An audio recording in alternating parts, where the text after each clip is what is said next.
మేడ్చల్ జిల్లా పోచారంలోని జీపీ లేఅవుట్లో అక్రమంగా నిర్మించిన ప్రహరీ గోడను కూల్చివేశారు హైడ్రా అధికారులు. 1978లో 27 ఎకరాల్లో 400 ఫ్లాట్లతో జీపీ లేఅవుట్ ఏర్పాటు చేశారు.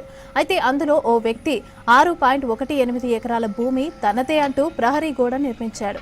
దీంతో ప్రజావాణిలో ఫిర్యాదు చేశారు సొసైటీ సభ్యులు. క్షేత్రస్థాయిలో విచారణ చేపట్టిన హైడ్రా కమిషనర్ రంగనాథ్ అక్రమ నిర్మాణంగా గుర్తించి ప్రహరీ గోడను తొలగించారు. 8 ఏళ్లుగా ఉన్న ఈ సమస్యకు హైడ్రా పరిష్కారం చూపిందని సంతోషం వ్యక్తం చేశారు సొసైటీ సభ్యులు.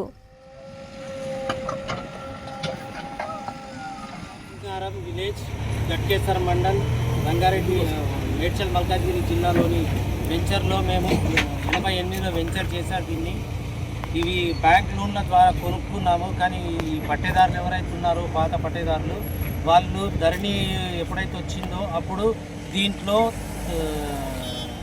కొందరు అఫీషియల్స్ తోటి కుమ్మక్కయ్యి మళ్ళీ వాళ్ళ పాత పేరుని ఎక్కించుకొని ఈ లేఅవుట్ని మొత్తం కబ్జా చేశారు.